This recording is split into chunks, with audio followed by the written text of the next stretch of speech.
তুমি কোথা হইতে আসিয়াছ? জগদীশচন্দ্র বোস ভাগীরথীকে এই প্রশ্ন করেছিলেন।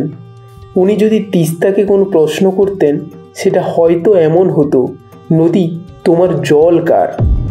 তিস্তা নদী, এই এক নদী নিয়ে ভারত ও বাংলাদেশের মধ্যে চলছে দীর্ঘদিনের টানাপোড়েন। একদিকে পশ্চিমবঙ্গের কৃষকরা জলের দাবি করছেন, অন্যদিকে বাংলাদেশও একই দাবি করছে। কিন্তু আসল সমস্যাটা কোথায়, আর এর সমাধানই বা কী হতে পারে? আজকের ভিডিওতে আমরা দেখব কেন তিস্তা নদীর জল ভাগাভাগি নিয়ে এত বাকবিতর্ক, ভারতের বিকল্প সমাধান কি হতে পারে, পশ্চিমবঙ্গ সরকারের দৃষ্টিভঙ্গি কী, এবং এই বিরোধ মিটলে দুই দেশের কী লাভ হবে। তাহলে চলুন গভীরে ঢুকে দেখি। ভিডিওটি ধৈর্য সহকারে পুরো দেখুন, কারণ শেষে রয়েছে অনেক গুরুত্বপূর্ণ তথ্য। আর কমেন্টে জানান আপনার মতে তিস্তার জল হোক আর পানি হোক, তা কিভাবে ভাগ হওয়া উচিত। সবার আগে আমাদের জানতে হবে এই তিস্তা নদীর বিতর্কের শেকড় কোথায়।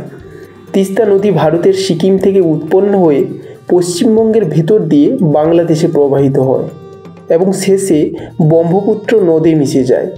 কিন্তু সমস্যা শুরু হয় তখন, যখন ভারত এই নদীর ওপর বাঁধ তৈরি করে এবং শুষ্ক মরশুমে জল প্রবাহ কমিয়ে দেয়।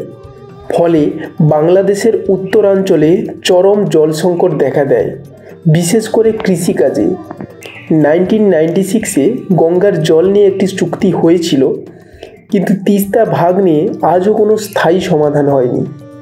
তিস্তার জল ভাগাভাগি নিয়ে অনেক আলোচনা হলেও কিছু বিকল্প সমাধান উঠে এসেছে। ভারতীয় সংবিধানের 253 অনুচ্ছেদ প্রয়োগ।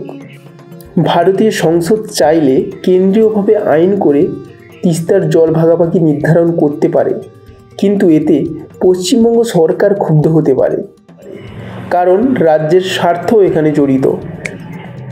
বিশাল কৃত্রিম জলাধার নির্মাণ। ভারতে যদি বড় জলাধার তৈরি করা হয়, তাহলে বর্ষার অতিরিক্ত জল সংরক্ষণ করে শুষ্ক মরশুমে বাংলাদেশে তা ছাড়া যেতে পারে। অবশ্য বাংলাদেশও এমন উদ্যোগ নিতে পারে। অন্যান্য নদীর জল ভাগাভাগি। পশ্চিমবঙ্গের মুখ্যমন্ত্রী ধরলা, মানসাই ও তোরসা নদীর জল ভাগাভাগির প্রস্তাব দিয়েছেন। যেহেতু তোরসা নদী সরাসরি পদ্মার সাথে সংযুক্ত, এতে তিস্তার ওপর চাপ কমতে পারে। এই বিরোধ মিটলে কি হবে?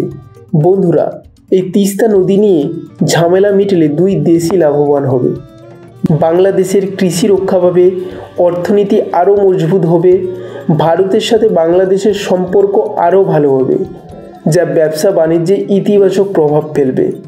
দক্ষিণ এশিয়ায় ভারত আরও শক্তিশালী কূটনৈতিক অবস্থান তৈরি করতে পারবে। বন্ধুরা, আজ আমরা জানলাম তিস্তা নদী নিয়ে ভারত বাংলাদেশের টানাপোড়েন এবং এর সম্ভাব্য সমাধান। এখন আপনার মত কী? অবশ্যই সেটা আমাদের কমেন্টে জানান, এবং ভিডিওটি যদি ভালো লেগে থাকে তাহলে শেয়ার করুন। আর নতুন নতুন ভিডিও পেতে কত কথা সাবস্ক্রাইব করুন, আর অবশ্যই আমাদের ফেসবুক পেজ ফলো করুন। ধন্যবাদ।